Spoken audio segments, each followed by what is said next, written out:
Jean-Marie, ici, c'est un petit peu son coin.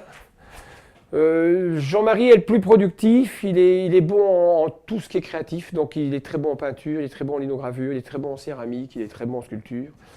Il faut savoir que Jean-Marie, et encore c'est pas sa première pièce, mais voilà, ça c'est une des toutes premières pièces de Jean-Marie. Là il apprend, il découvre ce qu'on peut faire avec un morceau de bois et un ciseau émaillé, une gouge. Puis après il va simplement faire ce genre de travail-là, en fait il va reprendre une peinture qu'il a faite à l'atelier avec à l'époque Bruno. Et il va simplement faire en bois ce qu'il a fait en peinture. Simplement. C'est simplement là qu'il va. Et puis après, ben voilà, il va s'affranchir de ça et il va partir sur ce genre de personnages, comme on voit là. Bon, ils sont évidemment là en stockage. Mais là, il va partir sur un premier personnage, un Indien. Il trouve une photo d'un Indien, il fait un Indien. Alors à ce moment-là, moi, je vais lui apporter beaucoup de documentation sur les Amérindiens, etc.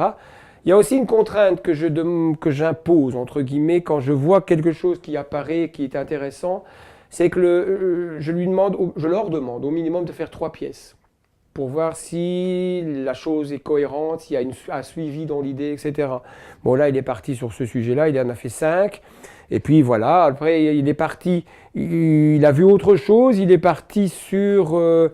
il a abandonné le côté amérindien, il est parti sur le côté médiéval, parce qu'il avait envie de travailler le métal.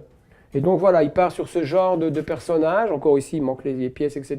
Et donc là, l'armure va être simplement symbolisée par des douilles de cartouches qu'il a récupérées, qu'il a démontées, etc. Et qu'il est venu accumuler là pour faire une armure. Et c'est le même principe. Donc on voit, il va faire donc son personnage. Jean-Marie va pouvoir aussi amener l'idée de rapporter des pièces. Ben, bon, voilà, Jean-Marie maîtrise tout ça tranquille. Mais par exemple, le fil de fer qui est là, c'est la cotte de maille. Les pièces de monnaie, c'est l'armure. Et puis après viennent les armements, la guerre évidemment. La guerre, ce sont les dagues. Et toutes les armoiries, un petit peu, apparaissent ici en bas avec des clés, etc. Là maintenant, bon, ben, il travaille plus petit parce qu'à un moment donné, il a travaillé très très grand. Ça mettait tellement de temps pour réaliser une pièce qui s'essoufflait. Dans ces cas-là, c'est moi qui lui dis, bon, la prochaine, tu vas arrêter ces grandes choses-là et tu vas revenir un peu plus petit. Premièrement, pour essayer de renouveler et deuxièmement, pour un petit peu te reposer parce que c'est vraiment pénible.